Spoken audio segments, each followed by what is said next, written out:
Mi nuera me dijo que mi hijo había muerto ahogado durante un viaje de vacaciones. Pasé 8 meses durmiendo en su tumba, negándome a creerlo. Hoy, un hombre me llamó por mi nombre. Sentí un escalofrío al reconocer esa voz. Me alegra tenerte aquí. Sigue mi historia hasta el final y comenta desde qué ciudad me estás viendo. Así podré ver hasta dónde ha llegado mi historia. La llamada llegó un martes por la mañana, cuando el sol apenas se filtraba por las cortinas de mi pequeño apartamento. 69 años de vida no me habían preparado para escuchar esas palabras. Mireya, necesito que te sientes. La voz de Michelle temblaba al otro lado de la línea, pero había algo en su tono que no terminaba de encajar. Pablo está muerto. El teléfono se me resbaló de las manos. El sonido del plástico golpeando el piso de madera me devolvió a la realidad por un segundo, pero luego todo se volvió silencio. Un silencio tan profundo que podía escuchar mi propio corazón deteniéndose. ¿Cómo? Fue lo único que logré susurrar cuando recogí el teléfono. Un accidente. Michelle sollozaba, pero sus palabras salían demasiado ordenadas, demasiado precisas. Se ahogó durante el viaje a la costa. Yo no pude hacer nada para salvarlo. Mi Pablo, mi único hijo. El niño que había criado sola después de que su padre nos abandonara, cuando él tenía apenas 5 años. El joven que se graduó con honores de la universidad. El hombre de 29 años que había encontrado el amor en Michelle y me había hecho sentir que finalmente había construido una familia completa. Necesito verlo, dije, las palabras saliendo como un gemido. No puedes. La respuesta de Michelle fue inmediata, casi automática. El cuerpo, el agua. Estuvo demasiado tiempo. Los médicos dijeron que era mejor cremarlo inmediatamente. Algo frío se instaló en mi estómago. ¿Cremarlo? Pero Pablo siempre dijo que quería ser enterrado al lado de su abuela. Hablamos de eso hace apenas 2 meses. La gente cambia de opinión, Mireya. El trauma del accidente. Había cosas que tú no sabías sobre él últimamente. Esa frase se clavó en mi pecho como una astilla. ¿Cosas que yo no sabía? Pablo me llamaba cada domingo sin falta. Veníamos juntos a almorzar cada 15 días. Había sido así durante los últimos 3 años desde que se casó con Michelle. Quiero hablar con los médicos, con la policía, con alguien que pueda explicarme qué pasó. Ya me encargué de todo, Michelle respondió rápidamente. Los papeles están firmados. El funeral será privado, solo familia directa. Pablo habría querido que fuera así. Familia directa. Las palabras resonaron en mi cabeza de forma extraña. Yo era su madre, la única familia que había tenido durante 24 años antes de conocer a Michelle. ¿Desde cuándo yo no era familia directa? Michelle, necesito entender. ¿Estaban solos cuando pasó? ¿Llamaste a los paramédicos? ¿Hay un reporte policial? Mireya, por favor. Su voz se endureció ligeramente. Sé que estás en shock, pero hacer todas estas preguntas no va a traer a Pablo de vuelta. Ahora mismo necesito que me apoyes. Yo también perdí a mi esposo. Tenía razón, por supuesto. Michelle también estaba sufriendo. Pablo había sido su mundo durante los últimos 5 años. Pero había algo en la forma en que manejaba todo, algo que me hacía sentir como una extraña en el dolor de mi propio hijo. El funeral fue 3 días después, en una funeraria que yo nunca había visto. Michelle había elegido todo, el lugar, las flores, incluso las oraciones que se leyeron. Cuando llegué, vestida con el único traje negro que tenía, me di cuenta de que no reconocía a ninguna de las personas presentes. ¿Dónde están sus amigos de la universidad?, le pregunté a Michelle mientras nos dirigíamos hacia los asientos de la primera fila. Pablo se había alejado de ellos, respondió sin mirarme. Últimamente prefería estar en casa, conmigo. Eso tampoco sonaba como el Pablo que yo conocía. Mi hijo siempre había sido sociable. Le encantaba reunirse con sus amigos para ver partidos de fútbol o simplemente conversar sobre trabajo. Pero quizás las personas cambian cuando se casan, pensé. Quizás había aspectos de la vida de Pablo que yo realmente no conocía. El ataúd estaba cerrado. Michelle explicó nuevamente que las circunstancias del accidente habían hecho imposible un funeral con ataúd abierto. Me senté en esa primera fila, mirando la caja de madera pulida que supuestamente contenía a mi hijo, y no pude llorar. Era como si mi mente se negara a procesar que Pablo estuviera ahí dentro. ¿Puedo tener algo de él?, le pregunté a Michelle después de la ceremonia. Su anillo de graduación, o tal vez algunas de sus fotos. Todo se quemó en el accidente del auto cuando íbamos camino al hospital, respondió rápidamente. No quedó nada. ¿Auto? Pensé que había sido un accidente de ahogamiento. Michelle parpadeó, como si hubiera cometido un error. Sí, claro. Después del ahogamiento, cuando lo llevábamos al hospital en nuestra camioneta, tuvimos el accidente. Por eso todo fue tan complicado. La historia se volvía más confusa con cada detalle que Michelle añadía. Pero yo estaba tan sumergida en mi propio dolor que apenas podía pensar con claridad. Cada vez que intentaba hacer más preguntas, Michelle redirigía la conversación hacia los trámites legales, los gastos del funeral o su propio sufrimiento. Una semana después del funeral, intenté ir a la casa de Pablo. Quería estar en su espacio, tocar sus cosas, sentir su presencia de alguna manera. Pero cuando llegué, las cerraduras habían sido cambiadas. Michelle abrió la puerta con una expresión de sorpresa que parecía ensayada. «Oh, Mireya, no esperaba verte. Quería entrar a su cuarto, ver sus cosas, quizás tomar algo que me recuerde a él. Entiendo, pero ya empaqué todo. Donar sus pertenencias es parte de mi proceso de duelo». Michelle bloqueaba la entrada con su cuerpo. «Además, creo que sería muy doloroso para ti estar aquí». «Sus cosas eran también mías», dije, sintiendo una chispa de algo que podría haber sido enojo si no hubiera estado tan entumecida por el dolor. «Era mi hijo. Y era mi esposo», replicó Michelle, su voz adquiriendo un tono que no le había escuchado antes. «Legalmente, todo le pertenece a la esposa». Esa noche, sola en mi apartamento, busqué entre mis propias cosas algún recuerdo de Pablo. Encontré fotos de cuando era niño, algunos dibujos que había hecho en la escuela, su diploma de preparatoria enmarcado. Pero me di cuenta de que no tenía casi nada de los últimos 5 años, desde que se había casado con Michelle. Era como si mi hijo hubiera comenzado a desaparecer de mi vida mucho antes de su supuesta muerte.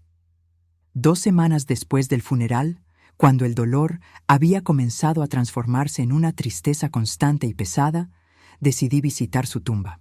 El cementerio Mount Pleasant estaba ubicado en las afueras de la ciudad, rodeado de colinas verdes y árboles antiguos. La lápida era simple, de mármol blanco, con solo su nombre y las fechas de nacimiento y muerte grabadas en letras doradas. Pablo Martínez Mil, 995, 2023, amado esposo. Me quedé mirando esas palabras durante largo tiempo. Amado esposo. No decía amado hijo o amado hermano, solo esposo. Era como si su identidad completa se hubiera reducido a los 5 años que había estado casado con Michelle. Me arrodillé junto a la tumba y por primera vez desde la llamada telefónica, comencé a llorar. Lloré por todas las conversaciones que nunca tendríamos, por los domingos silenciosos sin sus llamadas, por los nietos que nunca conocería. Lloré hasta que se hizo de noche y el guardia del cementerio tuvo que pedirme que me fuera. Esa se convirtió en mi rutina. Cada día, después del trabajo de medio tiempo que tenía limpiando oficinas, iba directamente al cementerio. Le contaba a Pablo sobre mi día, sobre las noticias que había visto, sobre cómo extrañaba su risa. Llevaba flores frescas cada 3 días y me quedaba allí hasta que oscurecía. Michelle aparecía ocasionalmente, siempre vestida de negro, siempre con expresiones dramáticas de dolor. Pero nunca se quedaba mucho tiempo y siempre parecía incómoda cuando me encontraba allí. «No es saludable que vengas todos los días», me dijo una tarde, mientras yo arreglaba las flores en el florero de bronce. «Pablo no habría querido verte así». «¿Cómo sabes lo que Pablo habría querido?», le pregunté, y por primera vez mi voz sonó más fuerte de lo que había sido en semanas. Michelle me miró con una expresión extraña, como si estuviera evaluando qué tan peligrosa podría ser mi pregunta. Porque era mi esposo, Mireya. Compartíamos una cama, una vida. Había cosas sobre él que tú no sabías. Esa frase de nuevo. Cosas que yo no sabía. Me estaba cansando de escucharla, pero no tenía energía para pelear. El dolor me había vaciado de todo excepto de la necesidad de estar cerca de la tumba de mi hijo. 3 meses después del funeral, Michelle vendió la casa de Pablo. No me dijo nada hasta que vi el letrero de vendido cuando pasé por allí en el autobús. Esa noche la llamé, sintiendo por primera vez desde su muerte algo parecido a la ira. ¿Vendiste su casa sin decirme? Era mi casa también, Mireya. Necesitaba un nuevo comienzo. Los recuerdos eran demasiado dolorosos. Pero sus cosas, ¿qué hiciste con sus cosas? Ya te dije que las doné. Pablo habría querido que su ropa y sus libros ayudaran a otras personas. Colgué el teléfono sintiendo que acababa de perder a Pablo por segunda vez. Los días se convirtieron en semanas, las semanas en meses. El cementerio Mount Pleasant se había vuelto mi segundo hogar, y la tumba de Pablo, mi confesionario. Llevaba allí 8 meses visitándolo diariamente, y mi rutina era siempre la misma. Llegaba a las 4 de la tarde, después de terminar mis turnos de limpieza, y me quedaba hasta que el sol comenzaba a ocultarse detrás de las colinas. El personal del cementerio ya me conocía. El padre Miguel, un sacerdote mayor que se encargaba de dar los últimos sacramentos, a menudo se detenía a conversar conmigo. Los jardineros saludaban con respeto cuando pasaban con sus herramientas. Incluso había una señora mayor, Clara, cuyo esposo estaba enterrado 3 filas más atrás, que se había convertido en algo parecido a una amiga. «Señora Mireya», me dijo Clara una tarde mientras yo cambiaba las flores marchitas por unos crisantemos frescos, ¿no cree que debería empezar a espaciar estas visitas? Mi esposo murió hace 6 años y puedo decirle que el dolor no se va viniendo todos los días. Levanté la vista hacia ella. Clara tenía 65 años, cabello gris perfectamente peinado y una gentileza en los ojos que me recordaba a mi propia madre. «No puedo», le respondí simplemente. «Si dejo de venir, siento como si lo estuviera abandonando otra vez». ¿Otra vez? Me di cuenta de que había dicho algo extraño. «No sé por qué dije eso», murmuré, pero la frase se quedó resonando en mi mente. ¿Por qué sentía como si hubiera abandonado a Pablo antes de su muerte? Clara se sentó en el banco pequeño que estaba junto a la tumba. ¿Puedo preguntarle algo personal? ¿Cómo era la relación entre usted y su nuera? La pregunta me tomó por sorpresa. Michelle era una buena esposa para Pablo. Él la amaba mucho. Eso no es lo que le pregunté. Suspiré, dejando las flores a un lado. Nunca terminé de entenderla. Al principio pensé que solo era tímida, que necesitaba tiempo para acostumbrarse a tener una suegra. Pero después empezó a poner distancia entre Pablo y yo. ¿Distancia cómo? Pequeñas cosas. Programaba planes para los domingos cuando sabía que Pablo venía a almorzar conmigo. Sugería que era muy mayor para manejar hasta acá, que era peligroso para mí hacer tantos viajes. Una vez, cuando Pablo cumplió 27 años, organizó una fiesta sorpresa e invitó a todos sus amigos, pero se le olvidó decirme hasta el día siguiente. Clara asintió lentamente. ¿Y después del accidente, ella ha venido mucho por aquí? Al principio sí. Las primeras semanas venía casi todos los días, pero siempre cuando yo no estaba. Después comenzó a espaciar las visitas. Ahora creo que viene una vez por semana, tal vez menos. ¿Una vez por semana? Clara parecía sorprendida.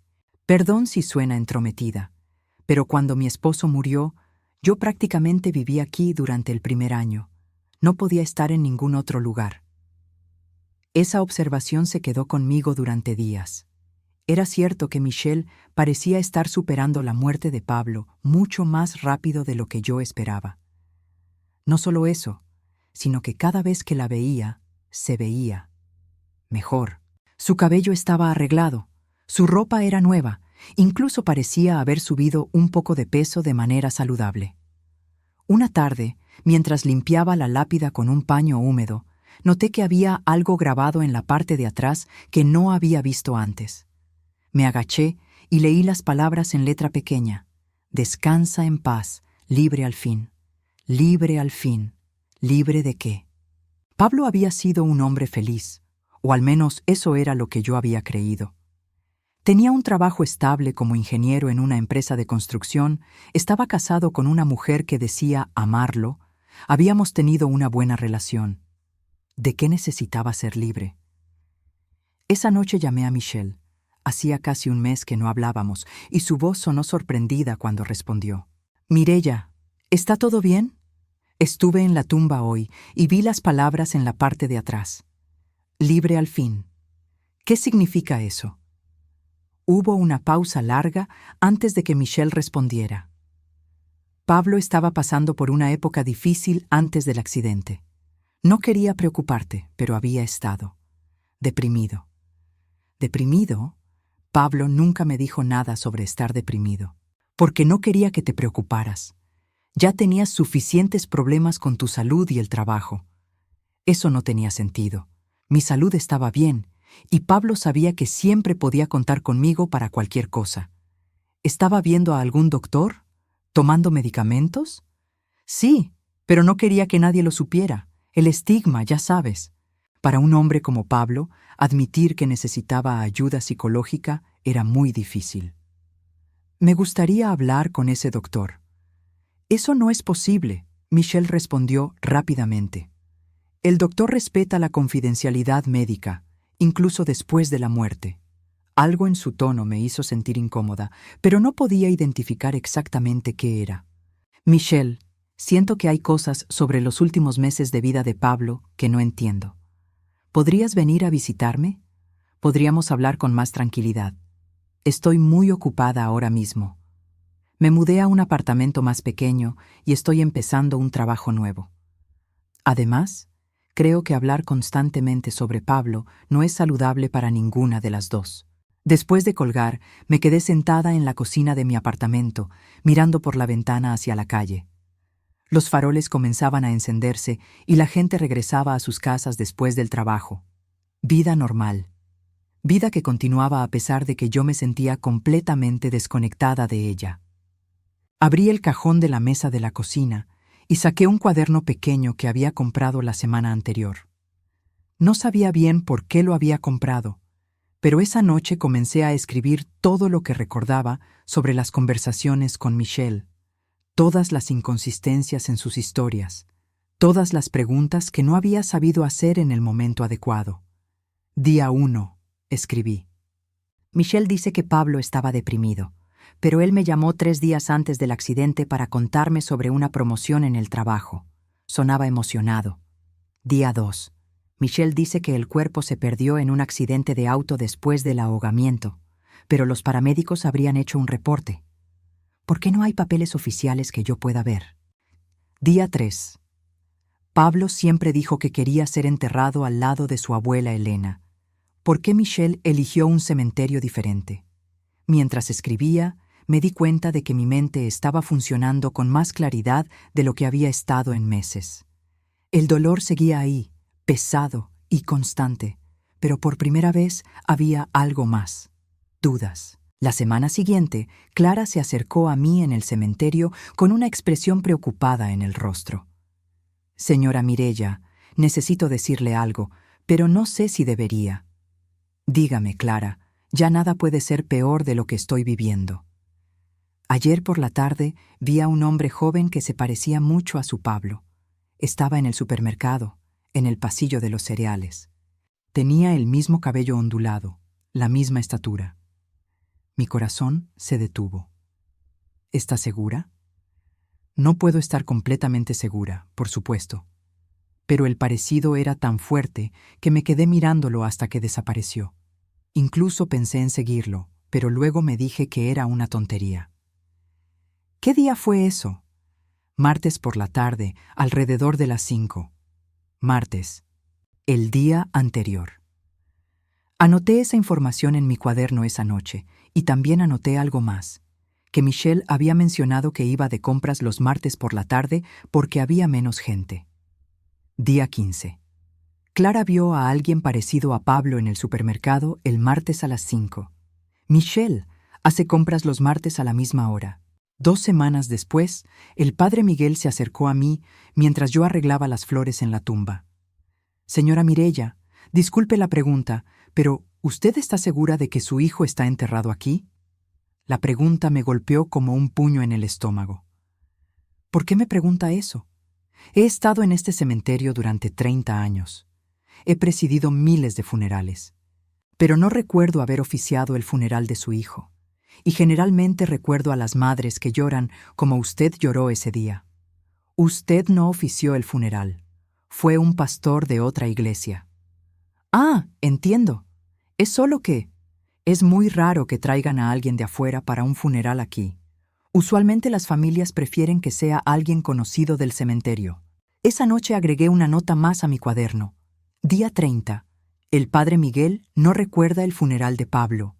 ¿Por qué Michelle eligió un pastor que nadie conocía? Los meses pasaron lentamente. Mi rutina en el cementerio continuaba, pero ahora, además de hablarle a Pablo, también observaba. Observaba quién más visitaba tumbas, cómo se comportaban los dolientes reales, qué patrones seguían las viudas verdaderas. Y lo que observé me llenó de una inquietud creciente. Las viudas reales venían de manera irregular, a veces todos los días durante semanas, luego espaciaban las visitas según sus emociones. Traían objetos personales, una taza de café que habían compartido, cartas que habían escrito, música que habían bailado juntos. Michelle venía exactamente una vez por semana, siempre los viernes por la mañana, siempre durante exactamente 30 minutos. Nunca traía nada personal, solo flores de la floristería que estaban perfectamente arregladas. Y nunca la vi llorar realmente. Sus lágrimas parecían aparecer y desaparecer según quién estuviera mirando. Día 60. Michelle actúa como si estuviera siguiendo un guión de cómo debe comportarse una viuda. Una mañana de noviembre, después de 8 meses completos de visitas diarias, estaba arrodillada junto a la tumba cuando escuché pasos detrás de mí.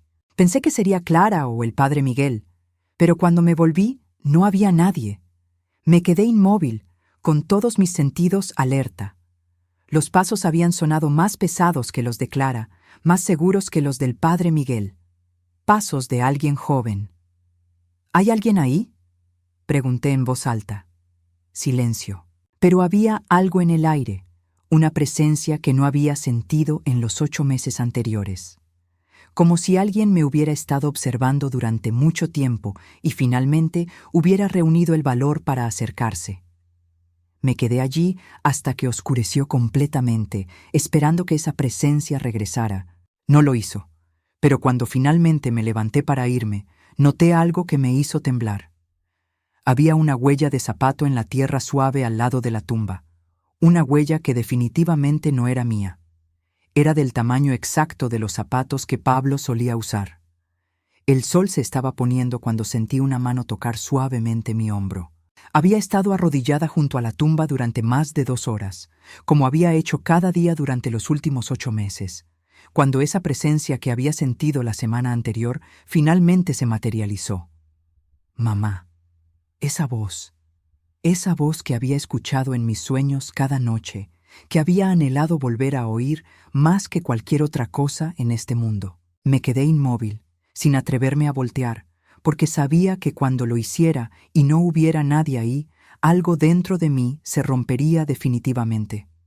Mamá, soy yo. Esta vez la voz sonaba más cerca, más real. Lentamente, muy lentamente, me volteé desde mi posición arrodillada. Pablo estaba ahí. Mi hijo estaba vivo, de pie a 3 metros de mí, pero se veía tan diferente que casi no lo reconozco. Había perdido al menos 15 kilos, su cabello estaba más largo y descuidado, y sus ojos. Sus ojos tenían una expresión que nunca había visto antes: miedo, confusión y algo que se parecía a la vergüenza. No. No puede ser real, susurré, mi voz sonando extraña incluso para mí. Tú estás muerto. Te enterré hace 8 meses. Pablo dio un paso hacia mí y pude ver que cojeaba ligeramente.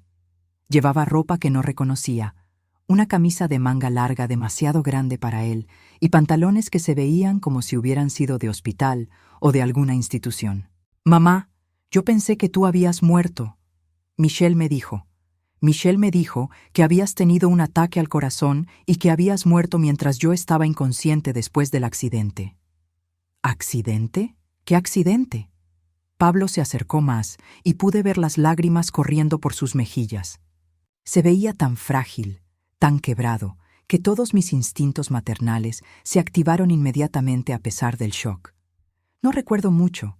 Estábamos en la cabaña cerca del lago, Michelle y yo. Íbamos a pasar un fin de semana romántico. Pero algo pasó. Desperté en un hospital, o algo que parecía un hospital. Michelle estaba ahí, llorando, diciéndome que había tenido un accidente muy grave, que había estado en coma durante semanas.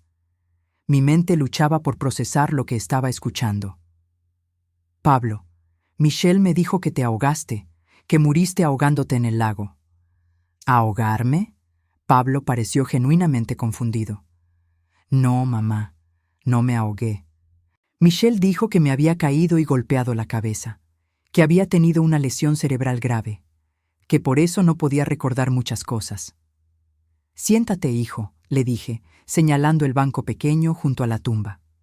Mis piernas temblaban tanto que no sabía si yo misma podría mantenerme de pie mucho más tiempo. Necesito entender qué ha estado pasando. Pablo se sentó, pero mantuvo cierta distancia, como si aún no estuviera completamente seguro de que yo fuera real. Después del supuesto accidente, Michelle me llevó a un lugar, una clínica, dijo, para mi recuperación. Los doctores me explicaron que debido a la lesión cerebral iba a tener problemas de memoria y que necesitaría terapia intensiva. ¿Qué clase de terapia? Medicamentos, principalmente. Pastillas que me hacían sentir muy confundido, muy cansado. Sesiones con un doctor que me hacía preguntas extrañas sobre mi pasado, sobre ti. Pablo se frotó las sienes como si le doliera recordar. Michelle me visitaba todos los días al principio. Me traía noticias del exterior, me decía cómo estaba progresando mi recuperación. ¿Y qué te decía sobre mí? Que habías tenido un ataque al corazón cuando te enteraste de mi accidente, que el shock había sido demasiado para tu corazón y que habías muerto en el hospital. Las lágrimas de Pablo se intensificaron.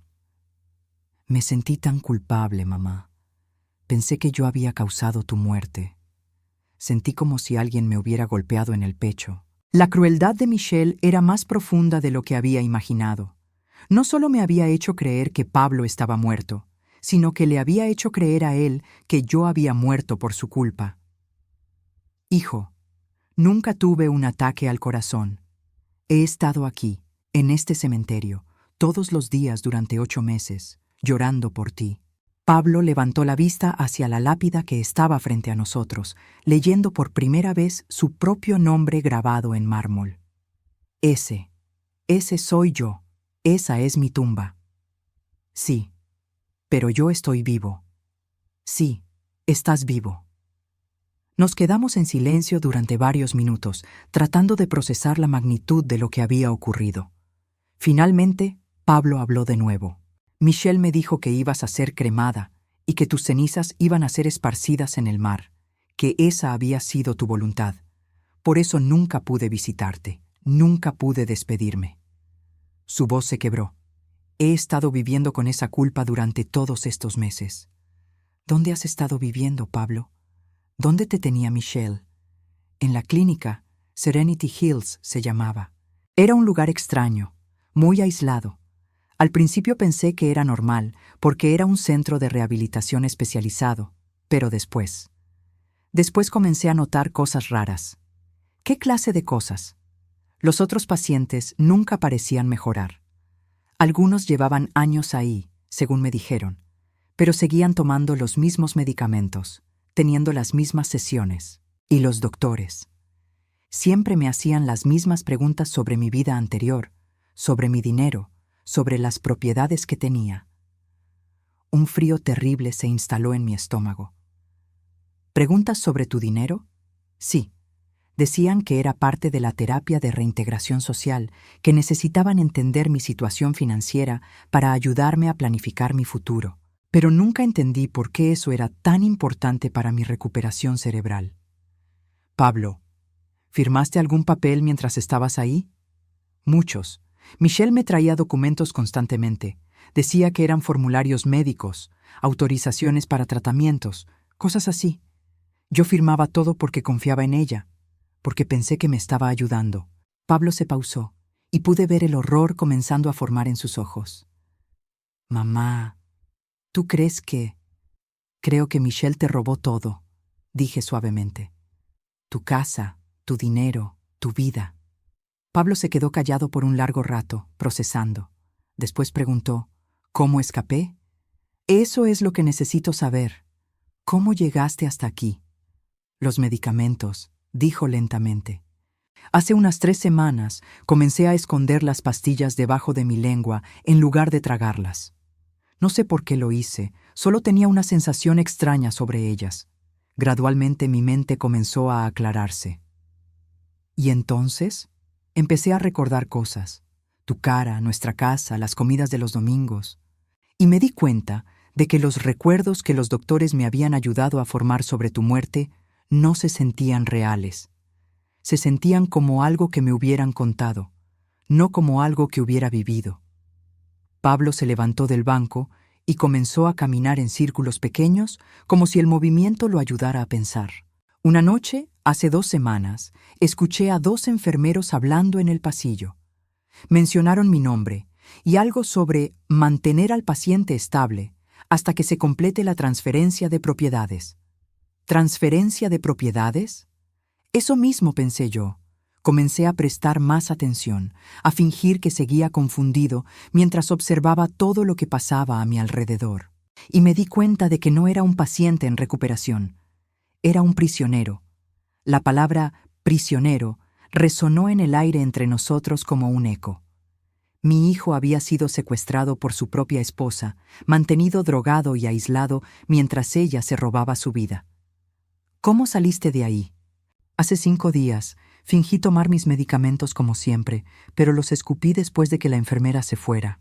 Esa noche, cuando todos estaban durmiendo, salí por una ventana del primer piso. No tenía plan, no tenía dinero, solo sabía que necesitaba encontrarte. Pero ¿cómo sabías que estaría aquí? No lo sabía. Primero fui a nuestra vieja casa, pero había otras personas viviendo ahí. Después fui a tu apartamento, pero estaba oscuro y no te encontré. Estaba desesperado, caminando por las calles, cuando me topé con el vecino de tu edificio, el señor García. Le pregunté por ti, y él me miró como si hubiera visto un fantasma. Me reí a pesar de todo, imaginándome la expresión del pobre señor García. ¿Qué te dijo? Me dijo que habías estado de luto desde hace meses, que venías al cementerio todos los días. Me dio la dirección de este lugar. Pablo se detuvo frente a mí. Mamá, he estado observándote durante 3 días, tratando de reunir el valor para acercarme. No sabía si realmente eras tú, o si mi mente aún estaba jugándome trucos. ¿3 días? Sí. Vi cómo hablabas con la tumba, cómo traías flores frescas, cómo llorabas, y supe que Michelle había mentido sobre todo. Tú no habías muerto de un ataque al corazón. Tú estabas aquí, sufriendo por mí, igual que yo estaba sufriendo por ti. Me levanté del banco y, muy lentamente, me acerqué a Pablo. Cuando estuve lo suficientemente cerca, levanté mi mano y toqué su mejilla. Era real. Mi hijo estaba vivo, estaba aquí, estaba tocando mi mano con la suya. Hijo, necesitamos ir a la policía, necesitamos... No, Pablo me interrumpió, su voz súbitamente llena de pánico. Michelle me dijo que si alguna vez intentaba contactar a las autoridades, tenía formas de hacerme parecer loco. Dijo que tenía reportes médicos que probaban que yo era mentalmente inestable, que nadie me creería. Pero tienes que estar oficialmente muerto. Debe haber un certificado de defunción, reportes de policía. Eso es lo que no entiendo, Pablo dijo, frotándose las sienes nuevamente. En la clínica, todos me trataban como si estuviera vivo. Los doctores, las enfermeras, los otros pacientes, nadie actuaba como si yo estuviera supuestamente muerto. Una realización horrible comenzó a formarse en mi mente. Pablo, ¿es posible que nunca hayas estado oficialmente muerto? ¿Que Michelle simplemente me mintió a mí sobre tu muerte, pero te mantuvo vivo para poder controlarte y robar tu dinero? Pablo se quedó inmóvil. ¿Quieres decir que ella organizó todo esto solo para separarnos? Y para quedarse con todo lo que tenías. Mi casa valía $250,000. Tenía 120,000 en ahorros. Y la herencia de la abuela Elena, que iba a recibir este año. ¿Cuánto era esa herencia? $300,000. Casi $700,000 en total. Suficiente dinero para que Michelle organizara una operación compleja de secuestro y manipulación. Hijo, dije, tomando sus manos entre las mías, necesitamos ser muy cuidadosos. Si Michelle se da cuenta de que escapaste, de que nos encontramos. Ya lo sabe, Pablo dijo en voz baja. Ayer por la mañana la vi manejando por el vecindario donde está tu apartamento. Creo que me está buscando. El miedo que vi en los ojos de mi hijo me llenó de una ira que no había sentido en toda mi vida. Michelle no solo nos había robado 8 meses de nuestras vidas, no solo había torturado emocionalmente a Pablo y a mí, sino que ahora él tenía miedo de la mujer que se suponía que lo amaba. Pablo, ¿hay alguna evidencia en esa clínica? ¿Algo que podamos usar para probar lo que te hizo?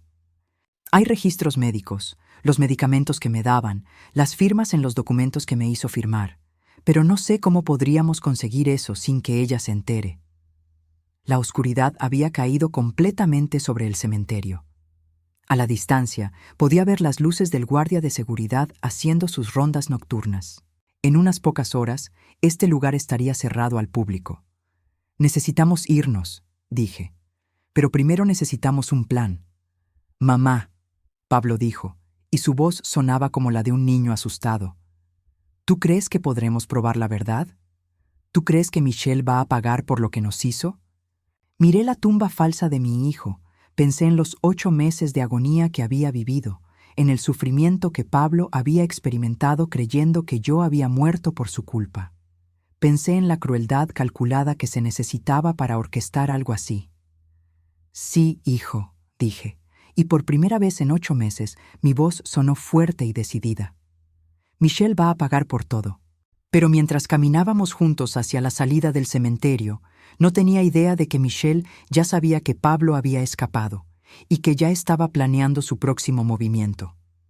Llevé a Pablo a mi apartamento esa noche, subiendo las escaleras lentamente porque él aún cojeaba y se cansaba fácilmente. Durante todo el camino, no pude evitar voltear a mirarlo cada pocos segundos, asegurándome de que realmente estaba ahí, de que no era una alucinación creada por meses de dolor y desesperación. Una vez adentro, preparé té para ambos, mientras Pablo se sentaba en el sofá de la sala, mirando a su alrededor como si estuviera viendo fantasmas. Todo en mi apartamento había permanecido exactamente igual desde el día que Michelle me había llamado para decirme que estaba muerto. Sus fotos seguían en la mesita de centro. El suéter que había olvidado en su última visita aún colgaba en el respaldo de la silla del comedor. «Este lugar huele como siempre», dijo Pablo suavemente, aceptando la taza de té que le ofrecí, «a canela y a las velas que siempre enciendes». Nunca dejé de encenderlas, admití, sentándome en la silla frente a él. Supongo que era mi forma de mantener viva la sensación de que podrías volver a casa. Bebimos nuestro té en silencio durante varios minutos. Pablo se veía exhausto, pero también más alerta de lo que había estado en el cementerio. Lejos de la tumba falsa, lejos del lugar donde Michelle había construido su mentira más grande, comenzaba a aparecer más como el hijo que yo recordaba.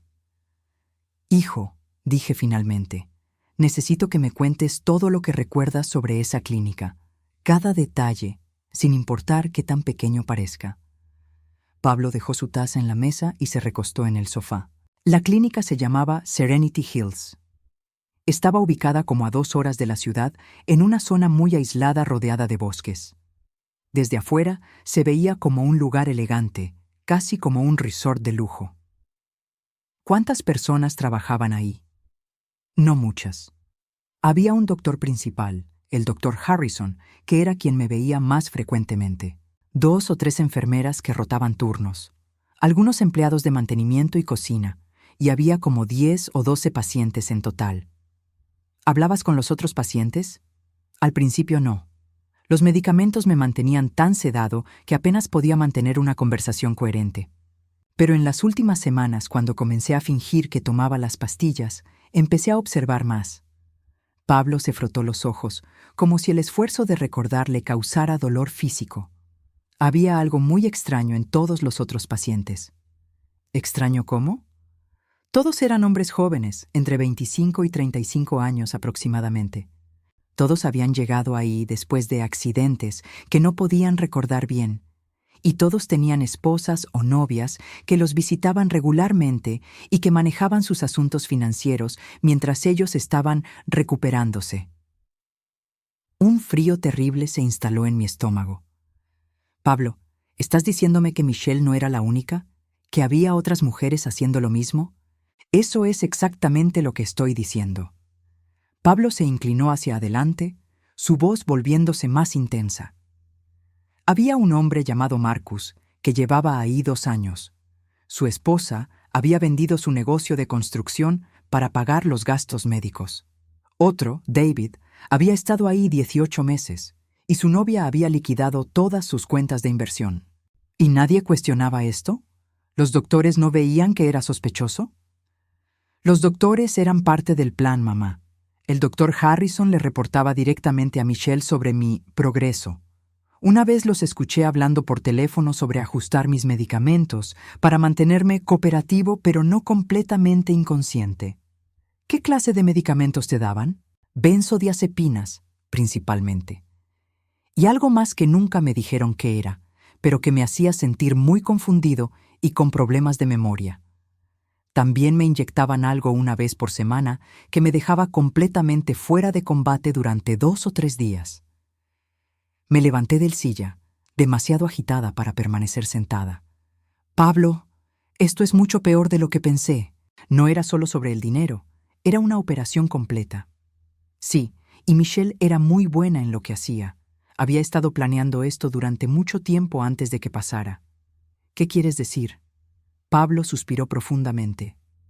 ¿Recuerdas cómo al principio de nuestro matrimonio, Michelle siempre insistía en manejar nuestras finanzas? Decía que era mejor para organizar todo, que yo tenía suficientes preocupaciones con el trabajo. Recuerdo que me pareció extraño, pero pensé que tal vez era normal en las parejas jóvenes. Gradualmente, ella tomó control de todo. Me convenció de que pusiera todas nuestras cuentas bajo su nombre también, por conveniencia. Me hizo cambiar el testamento para que todo me perteneciera a ella en caso de que algo me pasara. Incluso me sugirió que reduera mis contactos con otras personas, incluyendo contigo. ¿Conmigo? Pero tú siempre venías a almorzar los domingos. Porque yo insistía, pero Michelle siempre encontraba formas de hacerme sentir culpable por eso. Decía que yo prefería pasar tiempo contigo que con ella, que no era normal que un hombre casado fuera tan apegado a su madre. Pablo hizo una pausa, mirándome con expresión de dolor. Lo siento, mamá. Debí haber visto las señales. No te disculpes, hijo. Michelle es una manipuladora profesional. Tú eres una víctima, no el culpable. En los meses antes del accidente, ella comenzó a hablar mucho sobre tomar vacaciones en lugares remotos, lugares donde podríamos desconectarnos completamente. Ahora me doy cuenta de que estaba buscando la oportunidad perfecta para ejecutar su plan. ¿Y el fin de semana en la cabaña? Fue idea de ella. Dijo que había encontrado el lugar perfecto cerca del lago, completamente aislado, sin señal de teléfono. Lo presentó como algo romántico, una segunda luna de miel. Pablo se quedó callado por un momento. La última cosa que recuerdo claramente es estar sentado en la terraza de la cabaña, tomando una copa de vino que Michelle me había servido. Después de eso, todo se vuelve borroso hasta que desperté en la clínica. ¿Crees que te drogó? Estoy seguro de eso, pero no tengo forma de probarlo ahora. Me senté de nuevo, mi mente trabajando furiosamente para procesar toda la información. Pablo, ¿Firmaste documentos mientras estabas en la clínica que podrían haber transferido legalmente tus propiedades a Michelle? Sí, muchos. Ella me traía papeles constantemente, diciéndome que eran autorizaciones médicas o formularios de seguro. Pero algunos eran más largos y complicados. Cuando le preguntaba qué eran exactamente, me decía que no me preocupara por los detalles, que los abogados se encargaban de todo. ¿Recuerdas haber firmado algo relacionado con la casa? Sí, definitivamente. Michelle me dijo que necesitaba refinanciar la casa para pagar mis gastos médicos, que el seguro no cubría todo. Firmé papeles que autorizaban la venta si era necesario. ¿Y tus cuentas bancarias? También. Me dijo que necesitaba acceso completo para poder pagar las facturas médicas y mantener nuestras finanzas en orden mientras yo estaba incapacitado. La magnitud de la traición era asombrosa. Michelle había planeado cada detalle, cada documento, cada mentira. Y lo había hecho todo mientras fingía amar a Pablo, mientras fingía estar preocupada por su bienestar. Pablo, necesito preguntarte algo difícil. Durante el tiempo que estuvieron casados, ¿notaste alguna vez que Michelle estuviera en contacto con otros hombres? ¿Que tal vez hubiera hecho algo parecido antes? Pablo frunció el ceño, concentrándose. Ahora que lo mencionas, sí había algunas cosas extrañas. Recibía llamadas telefónicas que siempre tomaba en privado. Tenía una computadora portátil que mantenía con contraseña y que nunca me dejaba usar. Y una vez, cuando llegué a casa temprano del trabajo, ella estaba hablando con alguien por teléfono sobre el procedimiento habitual y el siguiente candidato. ¿Le preguntaste sobre eso? Sí, pero me dijo que era sobre un trabajo de medio tiempo que estaba considerando, algo sobre reclutamiento de personal. Sonó razonable en ese momento. Y nunca mencionó haber estado casada antes o haber tenido otras relaciones serias. Me dijo que yo era su primer esposo, que había tenido algunas relaciones, pero nada serio. Pero en la clínica, una de las enfermeras mencionó casualmente algo sobre la experiencia previa de la señora Michelle con este tipo de casos. Cuando le pregunté qué quería decir, se puso nerviosa y cambió de tema. Un patrón estaba emergiendo, un patrón que sugería que Michelle había estado operando este esquema durante años, posiblemente con múltiples víctimas. La clínica Serenity Hills no era solo un lugar donde mantenía a Pablo drogado, era su base de operaciones completa. Hijo, ¿alguna vez viste algún documento oficial sobre tu supuesta muerte? ¿Certificados, reportes policiales, algo así? No. De hecho, eso es una de las cosas que más me confunde. En la clínica, todos los papeles que firmé me identificaban como Pablo Martínez, vivo y con capacidad legal para firmar documentos. Si yo estaba supuestamente muerto, ¿cómo era posible que estuviera firmando contratos legalmente válidos? Esa era una excelente pregunta. ¿Es posible que Michelle nunca haya reportado oficialmente tu muerte? ¿Que todo el funeral, el certificado de defunción, todo haya sido falso? Pero tú viste mi tumba. Había una lápida con mi nombre. Cualquiera puede ordenar una lápida, Pablo. No se necesita un certificado de defunción para eso. Y el funeral. Ahora que lo pienso, nunca vi ningún documento oficial. Michelle manejó todo. Pablo se quedó callado durante varios minutos, procesando esta posibilidad. Entonces ella me mantuvo legalmente vivo para poder usar mi identidad y firmar documentos, pero te dijo a ti que estaba muerto para explicar mi desaparición. Exactamente. Era el plan perfecto. Tú no podías buscar ayuda porque creías que yo había muerto y que no tenías a nadie más. Yo no podía buscarte porque creía que estabas muerto, y mientras tanto, Michelle tenía acceso completo a tu vida y tu dinero. Pero algo salió mal, ¿verdad? Algo la hizo acelerar el plan. ¿A qué te refieres? En las últimas semanas en la clínica, antes de que empezara a fingir tomar los medicamentos, noté que Michelle estaba más nerviosa que de costumbre. Hablaba constantemente con el doctor Harrison sobre completar el proceso y finalizar las transferencias. Una vez la escuché decir algo sobre otros interesados que estaban haciendo preguntas. ¿Otros interesados? No sé quiénes, pero sonaba como si alguien estuviera investigando algo. Michelle parecía preocupada de que alguien pudiera descubrir la verdad antes de que ella terminara de tomar todo lo que quería. Una idea terrible comenzó a formarse en mi mente. Pablo, ¿crees que Michelle planeaba matarte realmente una vez que hubiera obtenido todo tu dinero? Pablo palideció. No lo había pensado, pero, ahora que lo dices, en la última semana antes de escapar, el doctor Harrison comenzó a hablar sobre procedimientos más agresivos y tratamientos finales. Michelle siempre cambiaba de tema cuando yo preguntaba qué significaba eso. Y tu escape arruinó sus planes. Sí, pero mamá, ella va a tratar de arreglar esto. No puede permitir que contemos la verdad, especialmente si realmente hay otros hombres en la misma situación. Miré a mi hijo, tan delgado y frágil después de meses de abuso, pero con una determinación en sus ojos que no había visto desde que era niño. Michelle había cometido un error al subestimar tanto su resistencia como mi amor por él. Entonces necesitamos llegar a ella antes de que ella llegue a nosotros, dije. ¿Qué tienes en mente? Necesitamos evidencia. Necesitamos documentos, registros, algo que pruebe lo que te hizo. Y necesitamos encontrar a los otros hombres en esa clínica. Pablo asintió lentamente. Va a ser peligroso. Michelle no va a rendirse fácilmente. Lo sé, hijo. Pero ya no soy la mujer quebrada que lloró en tu tumba durante 8 meses. Ahora tengo algo por lo que luchar de nuevo. En ese momento, mi teléfono sonó. El número en la pantalla me hizo helarme la sangre. Era Michelle. La llamada de Michelle sonó 5 veces antes de que me armara de valor para responder. Pablo me miraba desde el sofá, sus ojos llenos de miedo, pero también de determinación. Respiré profundamente y presioné el botón verde. Hola, Michelle. Mireya. Su voz sonaba diferente a como la recordaba, más fría, más calculada. Ya no había rastro de la nuera doliente que había llorado en mi hombro hace 8 meses. Necesitamos hablar. ¿Sobre qué? Creo que sabes sobre qué. Una pausa. Pablo está contigo, ¿verdad? No tenía sentido mentir. Michelle claramente ya sabía que Pablo había escapado.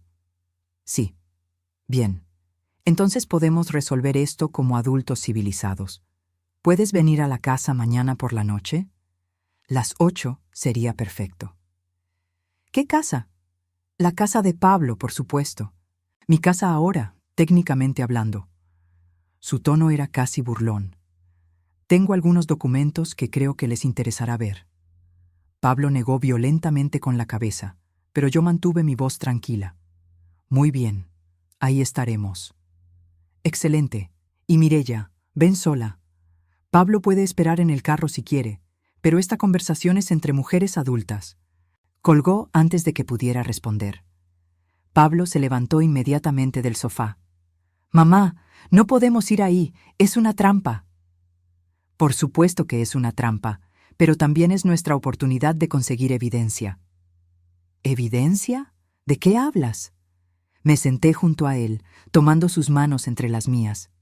Pablo, piénsalo. Michelle no nos citó ahí solo para charlar. Ella sabe que estamos juntos, que sabemos la verdad. Pero en lugar de desaparecer o negar todo, quiere vernos. ¿Por qué? Porque quiere amenazarnos para que nos callemos. Exactamente. Y cuando las personas amenazan, cometen errores. Hablan demasiado. Revelan cosas que no deberían revelar. Saqué mi teléfono del bolsillo. Vamos a grabar toda la conversación. Mamá, es demasiado peligroso. No sabemos qué más es capaz de hacer. Hijo, durante 8 meses viví creyendo que estabas muerto. Durante ese mismo tiempo, tú viviste creyendo que yo había muerto. Michelle nos robó 8 meses de nuestras vidas, te torturó psicológicamente y probablemente ha hecho lo mismo con otros hombres. Mi voz se endureció. No voy a permitir que se salga con la suya. Esa noche casi no dormimos. Pablo insistió en que llamáramos a la policía, pero yo sabía que sin evidencia sólida sería la palabra de una viuda aparentemente inocente contra la de un hombre que había estado oficialmente desaparecido durante 8 meses. Necesitábamos algo más concreto. La mañana siguiente me levanté temprano y conduje hasta la oficina de registro público del condado. Si Michelle había transferido legalmente las propiedades de Pablo, tendría que haber documentos oficiales archivados ahí. La empleada, una mujer mayor llamada Betty, fue muy servicial cuando le expliqué que estaba buscando registros de transferencia de propiedades para la casa de mi hijo. ¿El nombre del propietario original?, preguntó, sus dedos moviéndose sobre el teclado de la computadora. Pablo Martínez. La dirección es 543 Elm Street. Betty frunció el ceño mientras revisaba los registros. ¡Qué extraño! Aquí dice que la propiedad fue transferida hace 6 meses a nombre de Michelle Martínez, pero también hay una nota que indica que el transferente estaba incapacitado mentalmente al momento de la firma. ¿Incapacitado mentalmente? Sí, hay documentos médicos adjuntos que indican que el señor Martínez estaba bajo tratamiento psiquiátrico en el momento de la transferencia. Generalmente, este tipo de transferencias requieren la aprobación de un tutor legal o un representante del tribunal. ¿Y hubo esa aprobación? Betty siguió revisando. Sí, hay una orden judicial que nombra a Michelle Martínez como tutora legal temporal de Pablo Martínez debido a su incapacidad mental. La orden está firmada por el juez Harrison. ¿Juez Harrison? Mi corazón se aceleró. ¿Ese es su nombre completo? Judge Robert Harrison. ¿Lo conoce? No respondí inmediatamente. Robert Harrison. Dr. Harrison. ¿Era posible que el médico de la clínica fuera también un juez? ¿O que fueran parientes? ¿Podría darme copias de todos estos documentos? Por supuesto, pero necesitaré una identificación y prueba de que tiene derecho legal para acceder a estos registros. Le mostré mi identificación. Soy la madre de Pablo Martínez. Betty me miró con simpatía. Oh, querida, ¿su hijo está mejor ahora? Los documentos médicos aquí mencionan que había sufrido una lesión cerebral grave. Está recuperándose, dije cuidadosamente.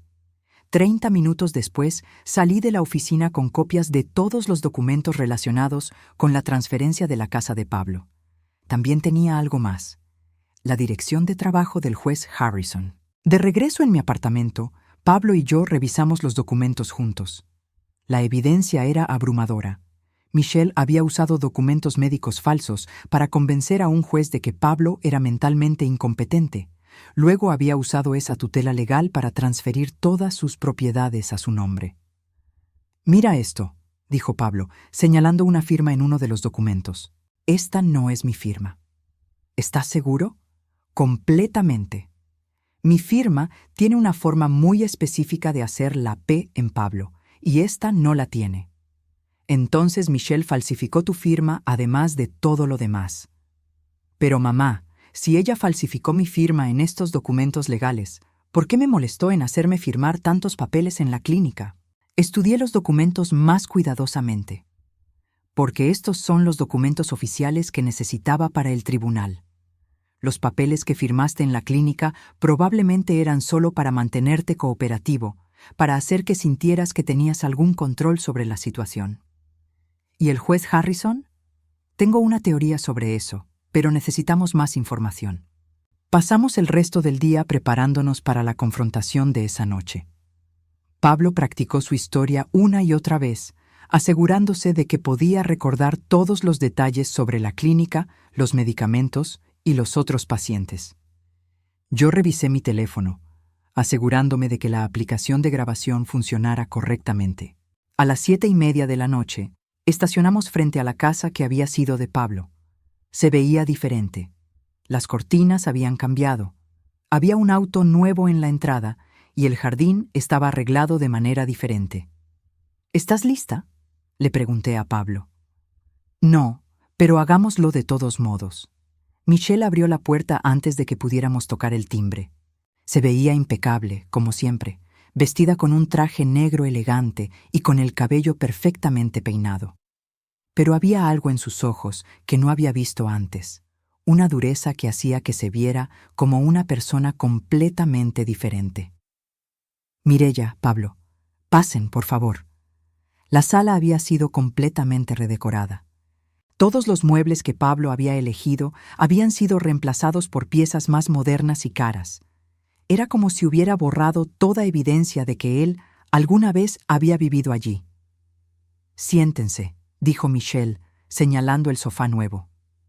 Ella se sentó en una silla frente a nosotros, cruzando las piernas como si fuera una reunión de negocios. Supongo que Pablo les contó su versión de los eventos. No es una versión, dijo Pablo, su voz temblando ligeramente. Es lo que pasó. Michelle sonrió, pero no había calidez en esa sonrisa. Pablo, querido, estuviste muy enfermo. Tu percepción de los eventos está distorsionada por los medicamentos y el trauma. ¿Trauma de qué?, pregunté. Porque según tú, él murió ahogándose. Ah, sí, eso. Michelle se recostó en su silla, completamente relajada. Admito que esa fue una pequeña dramatización de mi parte, pero era necesaria. ¿Necesaria para qué? Para proteger a Pablo de sí mismo y para protegerme a mí de él. Pablo se tensó a mi lado. ¿Protegerte de mí? ¿De qué hablas? Pablo, tú no eras el esposo perfecto que aparentabas ser. Tenías problemas serios, problemas de control, problemas de ira. Estabas volviéndote violento.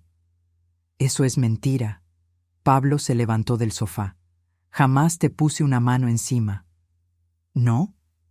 Michelle alcanzó una carpeta que estaba en la mesa de centro y sacó algunas fotografías. Las tiró sobre la mesa frente a nosotros. Explica estas fotos. Las fotografías mostraban a Michelle con moretones en los brazos y el rostro. Se veía genuinamente lastimada, genuinamente asustada. Yo no hice eso, dijo Pablo, su voz llena de horror. Michelle, juro por Dios que yo nunca te lastimé. Por supuesto que no lo recuerdas. Los episodios violentos siempre ocurrían cuando estabas bebiendo. Al día siguiente no recordabas nada. Pablo no bebe, dije firmemente. Ha sido abstemio desde los 21 años. Ah, sí. Otra de sus pequeñas mentiras. Michelle se dirigió a un bar pequeño en la esquina de la sala y regresó con una botella de whisky. Esta botella estaba escondida en su oficina. Una de muchas. La botella se veía usada, medio vacía, pero algo en ella no se veía real. Pablo se acercó y la examinó. Esta no es mi marca, dijo lentamente. Y mira la etiqueta. Está despegándose en las esquinas, como si hubiera sido removida y pegada otra vez. Michelle frunció el ceño ligeramente, el primer signo de que algo no estaba saliendo según su plan. Los detalles no importan, Pablo. Lo que importa es que necesitabas ayuda, y yo te la conseguí. ¿Ayuda? ¿Llamas ayuda a drogarme y mantenerme prisionero durante 8 meses? Te conseguí el mejor tratamiento disponible en Serenity Hills. El Dr. Harrison es un especialista reconocido en trauma y adicción. ¿Y también es juez?, pregunté casualmente. Michelle se quedó completamente inmóvil. ¿Qué? Robert Harrison, el hombre que firmó la orden judicial que te nombró tutora legal de Pablo. ¿Es el mismo Dr. Harrison de la clínica? Por primera vez desde que habíamos llegado, Michelle se veía insegura. No sé de qué estás hablando. Tengo las copias de todos los documentos, Michelle. La transferencia de la casa, las cuentas bancarias, todo. Y tengo evidencia de que la firma de Pablo fue falsificada. Eso es imposible. ¿Imposible o solo inconveniente? Saqué mi teléfono y activé la grabación. Michelle, ¿por qué no nos cuentas la verdad sobre Serenity Hills? ¿Cuántos hombres hay allí actualmente? ¿Cuántos has manipulado como manipulaste a Pablo? Michelle se levantó bruscamente de su silla. Creo que esta conversación ha terminado. Oh, no, dije, manteniéndome sentada. Esta conversación apenas está comenzando, porque Pablo y yo vamos a ir a la policía mañana por la mañana, y después vamos a ir a los medios de comunicación. Y después vamos a encontrar a las familias de todos los otros hombres que tienes prisioneros en esa clínica. Ustedes no tienen prueba de nada. ¿No? Pablo se acercó a ella. Tengo nombres, Michelle. Marcus, David y al menos 8 más. Tengo descripciones detalladas de la clínica, de los medicamentos que me daban, de las conversaciones que escuché entre tú y el doctor Harrison. Nadie les va a creer. Pablo estuvo mentalmente incapacitado. Hay documentos médicos que lo prueban. Documentos médicos falsos, dije, creados por un médico que aparentemente también actúa como juez cuando es conveniente. Michelle caminó hacia la ventana, dándonos la espalda. Cuando se volteó, había sacado algo de un cajón del escritorio que estaba junto a la ventana. Un cuchillo de cocina. «Ustedes no entienden», dijo, su voz ahora completamente diferente. «Esto es mucho más grande de lo que piensan. No pueden simplemente llegar aquí y arruinar años de trabajo». «¿Años de trabajo?», pregunté, tratando de mantener mi voz tranquila mientras calculaba la distancia hasta la puerta. «¿Cuánto tiempo has estado haciendo esto, Michelle?» «Lo suficiente para volverme muy buena en ello. Y muy rica». Sonrió, pero era una sonrisa que me heló la sangre. ¿Saben cuánto dinero he hecho en los últimos 5 años? $2 millones, y eso es solo el efectivo. No incluye las propiedades, las inversiones, los seguros de vida. ¿Seguros de vida? Pablo se había puesto pálido. Michelle, ¿mataste a algunos de ellos? No directamente, pero cuando un hombre en una clínica psiquiátrica se suicida debido a su depresión y culpa. Bueno, estas cosas pasan. El horror de lo que estaba diciéndonos se instaló lentamente. Michelle no solo era una estafadora, era una asesina.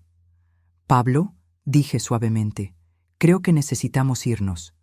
«Oh, no», Michelle levantó el cuchillo. «Me temo que eso ya no es una opción». El tiempo se ralentizó cuando Michelle levantó el cuchillo. En ese momento vi mi propia muerte reflejada en sus ojos fríos y calculadores. Pero también vi algo más, la desesperación de una mujer que había perdido el control de su propio juego. «Michelle», dije con voz tranquila, «baja el cuchillo. Esto no tiene que terminar así». «¿No?». Su voz sonaba histérica ahora, completamente diferente a la mujer compuesta que había abierto la puerta hace 30 minutos. «Ustedes han arruinado todo. Años de planificación, años de trabajo cuidadoso». Pablo dio un paso protector frente a mí. «Michelle, piénsalo. Si algo nos pasa, la policía vendrá directamente hacia ti. Saben que estamos aquí». «¿En serio?». Michelle se rió, pero el sonido no tenía nada de humor. «¿Le dijiste a alguien que venían aquí? Porque yo no lo creo». Tenía razón. No habíamos dicho a nadie sobre la reunión. Había sido estúpido de nuestra parte, pero habíamos estado tan enfocados en conseguir evidencia que no habíamos pensado en nuestra seguridad.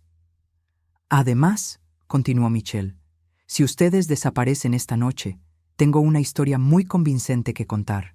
Pablo, el hombre mentalmente inestable que escapó de una clínica psiquiátrica, vino aquí con su madre para confrontar a su ex-esposa. Las cosas se salieron de control. Fue un asesinato-suicidio muy trágico. «Excepto que Pablo no está oficialmente muerto», dije, tratando de ganar tiempo. «Y cuando la policía investigue, van a descubrir que nunca hubo un reporte oficial de su muerte. Pequeños detalles, fáciles de explicar como errores administrativos. Mi teléfono seguía grabando en mi bolsillo. Si lográbamos salir de aquí, tendríamos evidencia de todo lo que Michelle acababa de confesar. Pero primero teníamos que sobrevivir. ¿Sabes qué, Michelle?», dije, levantándome lentamente del sofá. «Creo que cometiste un error muy grande». «¿Qué error?». «Subestimaste el amor entre una madre y su hijo». En ese momento, escuchamos el sonido de sirenas acercándose.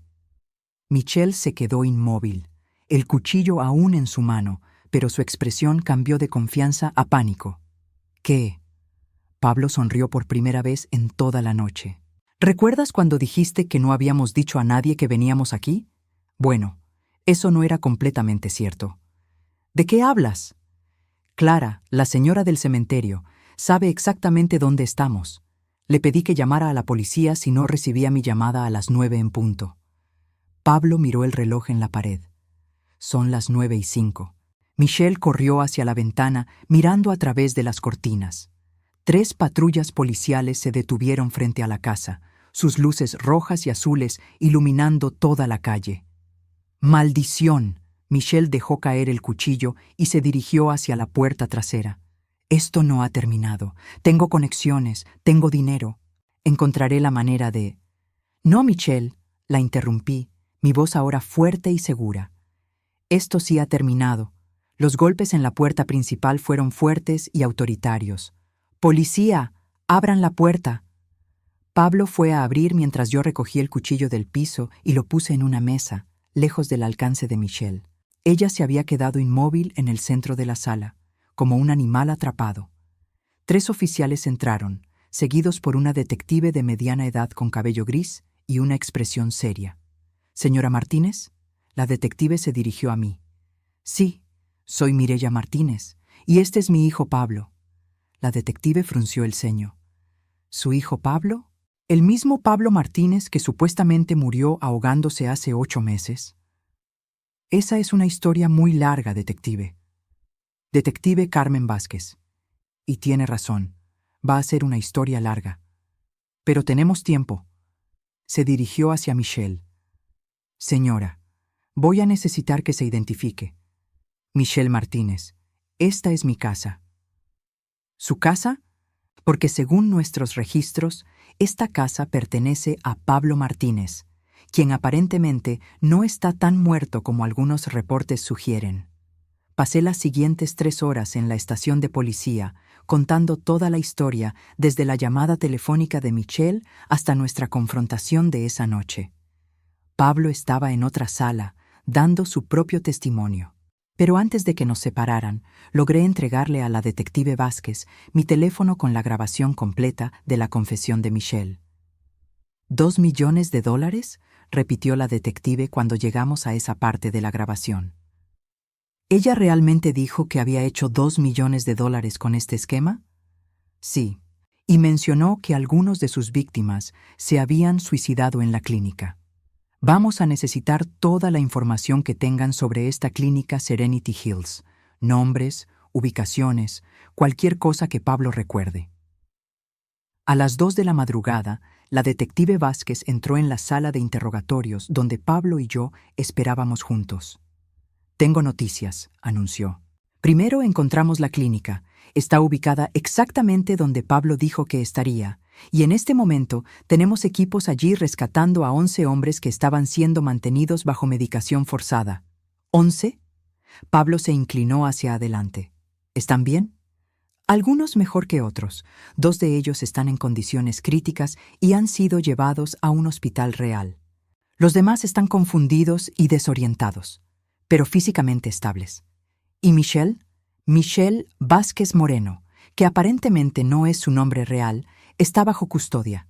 También arrestamos al doctor Robert Harrison, quien resulta que no es doctor en absoluto, y a todo el personal de la clínica que estaba involucrado». «¿Vázquez Moreno?», pregunté. «Ese es su verdadero nombre. Ha estado operando este esquema bajo diferentes identidades durante los últimos 7 años. Tenemos evidencia de al menos 17 víctimas en total». «¿17?». Pablo parecía devastado. «¿Qué les pasó a los otros?». «Esa es la parte difícil. 6 de ellos murieron mientras estaban bajo el cuidado de Michelle y su equipo. Oficialmente por suicidio, pero ahora creemos que fueron asesinatos». La detective se sentó frente a nosotros, su expresión más suave de lo que había sido toda la noche. «Quiero que sepan que van a necesitar testificar en múltiples juicios. Michelle y sus cómplices van a enfrentar cargos de secuestro, fraude, falsificación de documentos y posiblemente asesinato. Va a ser un proceso largo». «¿Y mientras tanto?», pregunté. «Mientras tanto, vamos a trabajar para revertir todas las transferencias de propiedad fraudulentas. Pablo recuperará su casa, sus cuentas bancarias, todo lo que Michelle le robó. ¿Y los otros hombres? Sus casos serán manejados individualmente, pero esperamos poder revertir la mayoría de las transacciones fraudulentas». Una semana después, Pablo y yo estábamos de vuelta en el cementerio Mount Pleasant, pero esta vez era diferente. No estábamos ahí para llorar por los muertos, sino para celebrar que él estaba vivo. «¿Qué hacemos con esto?», preguntó Pablo, señalando su propia lápida. «¿Qué quieres hacer?». Pablo pensó por un momento, luego sonrió. «Quiero que se quede». «¿En serio?». «Sí, como recordatorio, como prueba de que a veces las personas pueden resucitar, pueden recuperar sus vidas». Se agachó y tocó las letras grabadas de su nombre. «Pablo Martínez, 1995 a 2023. Amado esposo. Ya no eres su esposo, le recordé. No, pero por un tiempo lo fui, y esa experiencia, aunque fue terrible, me enseñó algo importante. ¿Qué te enseñó? Me enseñó la diferencia entre amar a alguien y ser amado por alguien. Michelle nunca me amó. Me usó, me manipuló, me vio como una oportunidad. Pero tú, Pablo me miró con lágrimas en los ojos. Tú lloraste por mí durante 8 meses. Venías aquí todos los días. Le hablabas a una tumba vacía porque me amabas tanto que no podías aceptar que me había ido. Por supuesto que te amo. Eres mi hijo. Y yo te amo a ti, mamá. Y ahora sé lo que significa realmente el amor incondicional. Clara se acercó a nosotros desde su propia tumba familiar. Había estado observando desde la distancia, respetando nuestro momento privado. Señora Mireya, dijo con una sonrisa, me da mucho gusto ver que mi presentimiento sobre ese hombre joven en el supermercado era correcto. Clara, quiero presentarte oficialmente a mi hijo Pablo.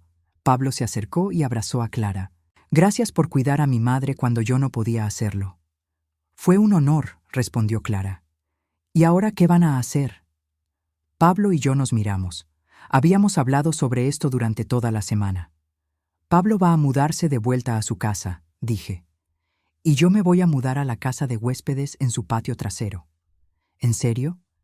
He perdido demasiado tiempo sin mi hijo, expliqué. Quiero estar cerca, pero no demasiado cerca. Ambos necesitamos espacio para sanar. ¿Y la casa principal? Preguntó Clara. Necesita mucho trabajo, dijo Pablo. Michelle cambió todo, borró toda evidencia de mi vida anterior. Pero mamá y yo vamos a redecorarla juntos. Va a tomar tiempo, pero tenemos tiempo. 6 meses después, estaba sentada en la cocina recién remodelada de la casa de Pablo, observándolo mientras preparaba café para ambos. Había recuperado el peso que había perdido durante su cautiverio, y la expresión constantemente asustada había desaparecido de sus ojos. ¿Cómo te sientes sobre el juicio que empieza la próxima semana?, le pregunté. Nervioso, pero listo, respondió, pasándome una taza humeante. Quiero asegurarme de que Michelle y todos sus cómplices paguen por lo que hicieron. ¿Y después del juicio? Después del juicio, quiero hacer algo con mi experiencia. He estado hablando con algunos de los otros sobrevivientes y estamos considerando formar un grupo de apoyo. No una organización formal, solo un lugar donde las personas que han pasado por abuso psicológico puedan reunirse y hablar. Me parece una idea maravillosa. Pablo se sentó frente a mí, tomando mis manos entre las suyas. Mamá, hay algo que quiero decirte. ¿Qué es? Gracias por nunca dejar de amarme.